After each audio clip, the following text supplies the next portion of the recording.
Welcome to today's class. Today we will be talking about purchasing, receiving, storage, and inventory control. So storage and issuance of inventory. It is one of the basic responsibility of supply management to ensure that the procuring entity is prevented from loss, wastages, and that supplies are well utilized. Once goods have been disposed from the organization, it is always important that the organization is able to get some value out of the disposed items. And in order for that to be achieved, the organization must be able to come up with sound inventory control techniques that must always be carefully tested and inspected where need applies. Inventory or store represents cash that is tied up as capital into the organization. Therefore, at all costs, you must ensure that you put inventory losses as minimum as possible. Or you can also decide to avoid losses completely. So store management and inventory control. Inventory are stock items that our company holds for purposes of future resale, production, or safety stock. So an organization can decide to keep inventory because they want to sell it in future, or they want to produce other items, or they are putting it in the event we have fluctuation in demand or supply. They are able to have safety stock. So inventory control is the same as stock control. So some people always use stock control, others use inventory control, but that means one and the same thing. It involves managing all aspects of company store, including procurement, purchasing, logistics, receiving of goods, storage of inventory, or reordering. So when you talk about inventory, it covers very many aspects to include what comes into the organization, how they move from the point of origin to the point of consumption, and how the goods are received into the organization. It is also involves maintaining appropriate stock levels in order to satisfy the demand or production. So an organization is supposed to keep inventory at the optimum level so that it can be able to satisfy both the demand or the production whenever is required. So what are some of the objectives of inventory control? Number one is that it helps to minimize expenditure and investment of material by ensuring storage and ordering costs are kept as low as possible. Remember, we said that inventory, when kept in the organization, is considered as a cost into the organization. So it is always important to ensure as much as possible the organization has reduced all these costs. It also ensures that there is enough inventory to support production department so that at no given time is production stopped. So when you keep inventory well enough in the organization, it ensures that there is continuous flow when it comes to the production of goods into the organization. It also ensures profitability to the company by saving on all costs related to inventory holding. So you'll be able to save on issues when it comes to the inventory costs that are related with stock. For example, we have the stock out cost, we have the holding cost, we have the carrying cost, and the ordering cost. It also ensures that the right amount of inventory is available for selling at the sales department. So it ensures that the organization has the right quantity or the right materials that are needed for purposes of selling them. It also ensures that the store items are safely stored and are not damaged or lost. So that is the work of inventory control. It ensures that every aspect of inventory is taken into consideration by recording every stock that enters into the organization and every stock that goes out of the organization. It also avoids having excess inventory as stock is tied up capital with which is an expense to the company. Remember, when you have a lot of stock, you're tying up your capital, and that is an expense to the organization. Inventory management system. It is always important for the organization to come up with a system that will allow better management of inventory and allow the organization to keep stock levels up at the optimum level. And the other aspect of our system is to be able to avoid stockouts or production stoppages in the organization. It also helps in ensuring that inventory is kept at the most desirable level so as to save on cost and increase on profitability.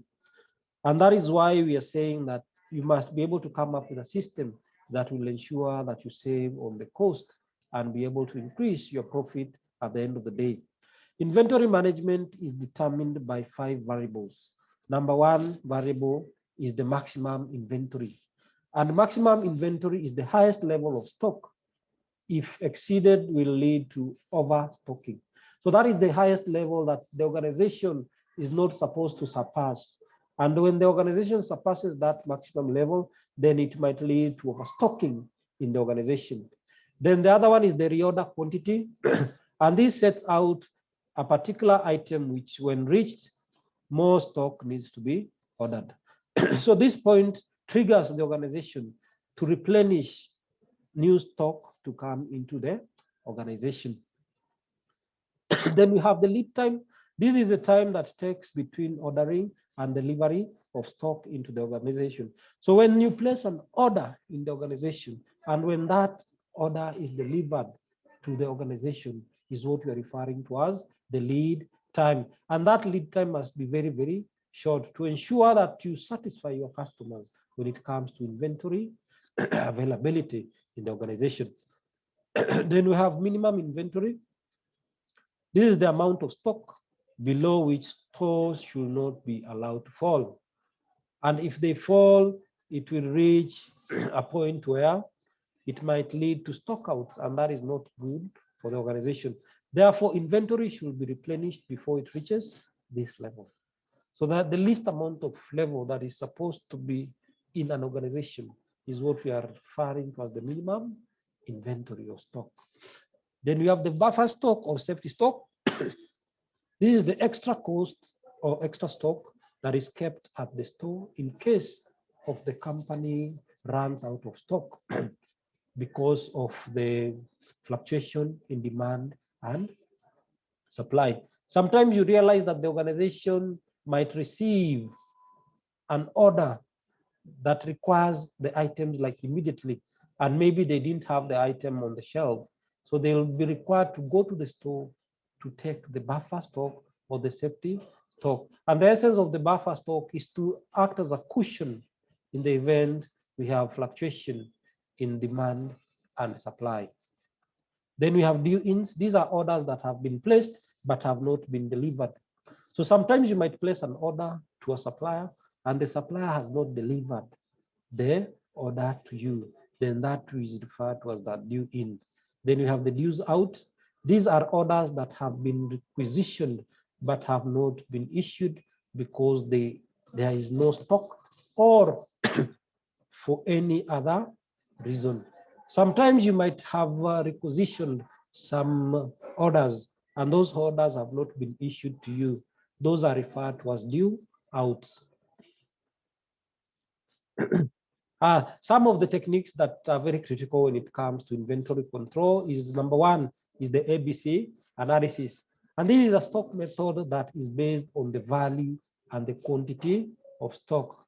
And this method allows the organization to be able to classify items into 3 levels, where we have level A, we have level B, and level C, or classification A, classification B, or classification C, or category A, category B, or category C. In this method, stock is usually arranged in their descending value and corresponding quantities. So normally what happens in this strategy is that an organization classifies items depending on the value and the quantity that is in that organization.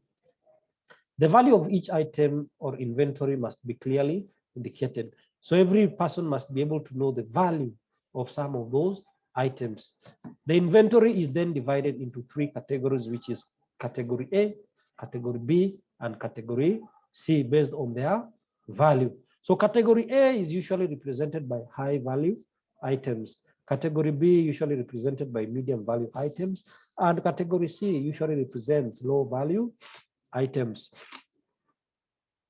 So category A items comprises of very costly and valuable items, which normally take 70% of the capital of funds and are tied in this stock. As we all know, store represents money. So 70% of capital is normally taken by these items, and they are normally referred to as very costly or very valuable items.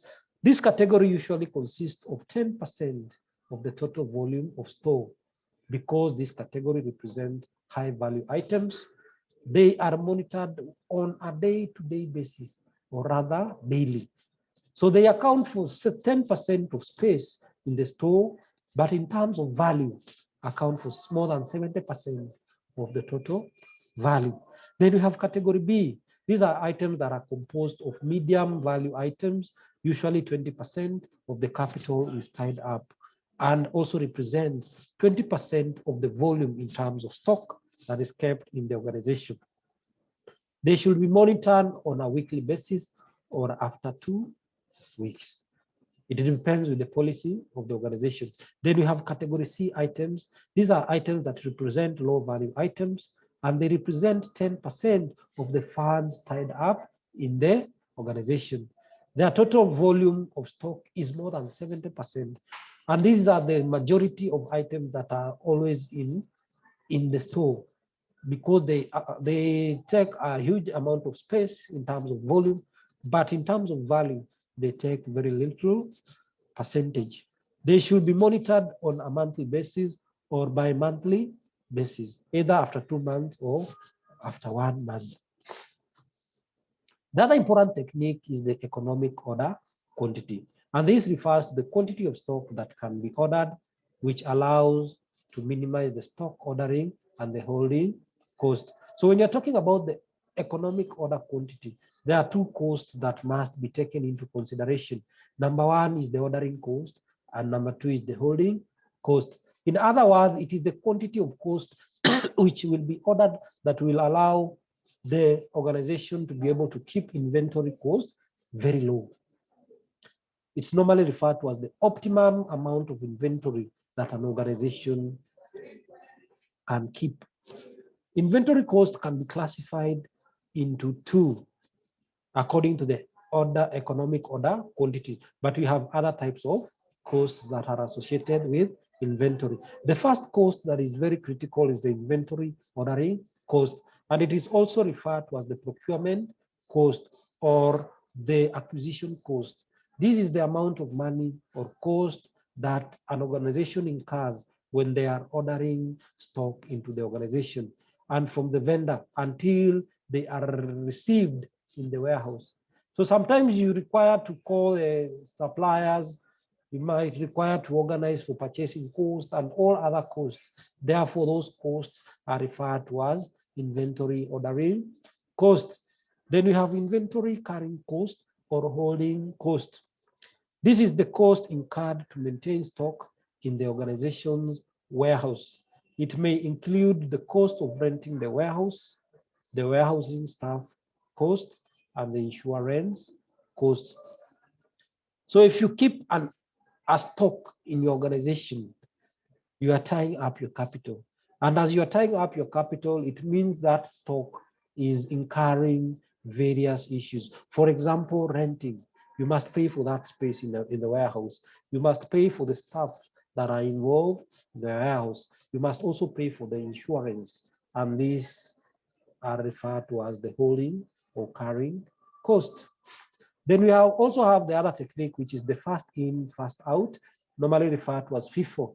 In this stock control technique, the first stock to get into the store is usually the first one to be issued or sold out. And this type of technique is normally used in fast-moving consumer goods, for example, the supermarkets, where what came in earlier is the one that leaves earlier.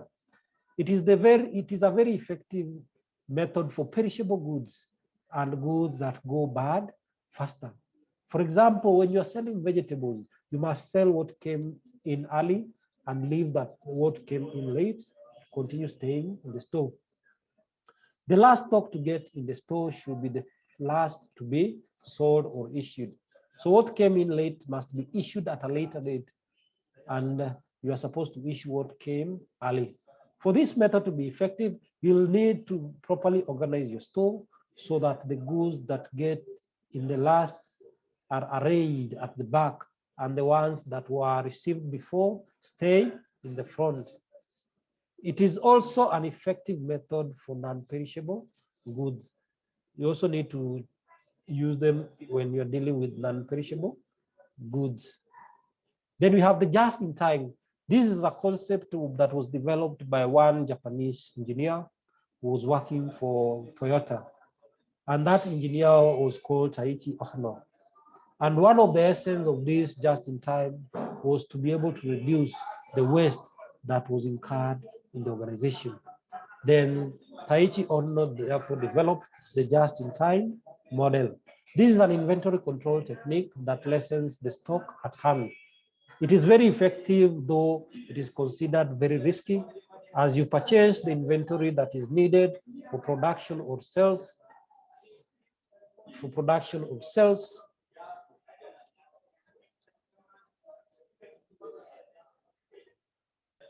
Needed for productions days before it is actually needed, so that the items arrive for the use exactly when needed. This method helps in minimizing inventory holding cost by keeping inventory levels as low as possible, and any other costs associated with dead stock, redundancy, or obsolete items.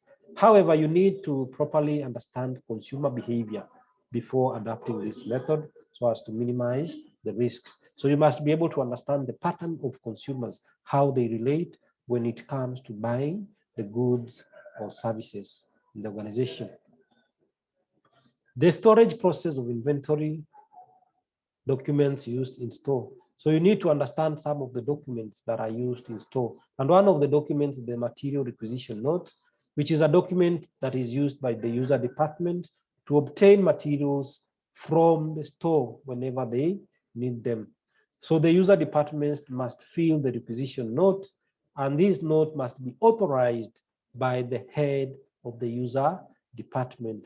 And through this signature, it will help the person or the stores guys to be able to release the items once they ascertain that indeed the requisition has been authorized by the relevant bodies. Whether has been issued is usually entered into the material issue record, which is signed by the storekeeper. So once the goods have been released, the storekeeper must be able to sign that indeed they have been able to issue the items to the user department and be able to generate what is called an issuing note, ascertaining that indeed those goods have been released to the user department. Then we also have the invoice.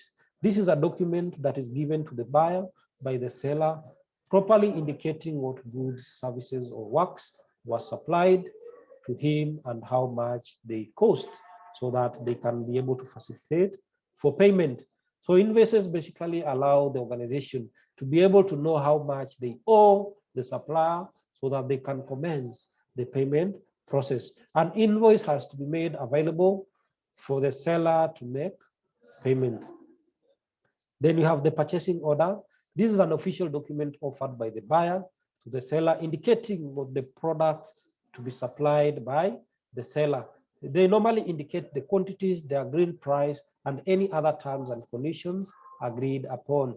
And this is a document that basically is prepared by the buyer to the seller, requesting the seller to bring certain items to the organization. Then we have the finance. Then we have the goods receiving notes. Once the goods have been received into the organization and they have been accepted, the organization must be able to generate the goods receiving note.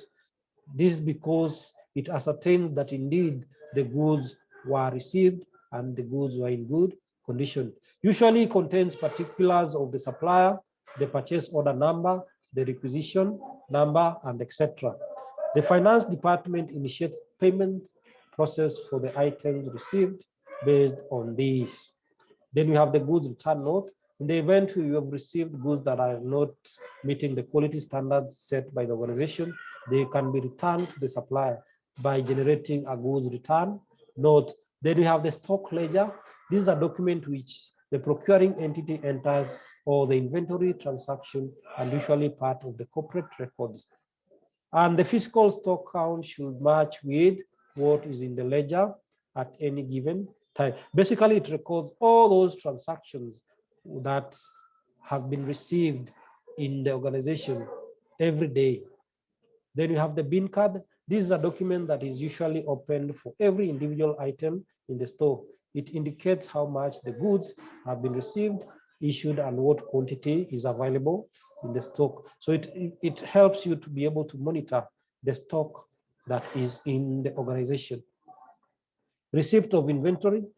The quantity and quality of goods, services, or works received from the vendor must be in accordance to the specification of the contract and the purchase order. So the store officer usually has to compare the delivery note and the purchase order to see whether they match before accepting the goods delivered. So proper checking must be done, the invoice, to see that they match the supplier details and order number. An electronic good receiving note is created to record all the items, confirming that they were all in good condition. The store officer then has to make sure that, number one, the delivery note and the invoice are signed by him and the person delivering the items. The items that do not meet the expected qualities are rejected and returned, and the goods returning note has been amended where possible. They also make sure that the supplier signs all the amendments, and the store officer has to make sure that he has updated the stock in the register or in the system. The store must be stored in secure area and under key and lock to avoid cases of pilferation and theft. You also need to ensure proper insurance is taken into consideration. Only authorized personnel must be allowed to enter the warehouse, and inventory must be well arranged to make checking and handling easier. Inventory must also be well labeled for easy identification. And in the event you are using technology, you must be able to code all the items. Bin card or stock labels must also be attached on the various items. And the FIFO strategy must also be able to apply for items that have a short shelf life. Proper care should also be taken when you're handling inventory to avoid damages. And some of the safety standards must also be taken into consideration. The store head should delegate an official to ensure safety custody of the warehouse in his absence. And fire precautions must also be adhered to. Where we have flammable items, they must be well labeled and ensure that they are kept in a place that is not going to endanger the lives of those people who are working in the store. The process of issuing inventory. Issuing inventory involves removing goods from the warehouse, making adjustments to the inventory balance, and recording the transaction in the inventory ledger books. Only the warehouse staffs are allowed to issue inventory for the store. Inventory can only be issued if the user has an approved material requisition form by the manager in charge. After issuing inventory, the request form should be ruled off below the last item, and to avoid the possibility of the items being added after it has been approved by the relevant authority. The user department also must acknowledge that they have received the goods by signing the requisition. Inventory can only be issued for official purposes only and not for personal use. All materials issued must be entered into the inventory system, which is approved by the head of the store. Thank you for listening. And in case you have any question, always feel free to ask. And let's meet next time.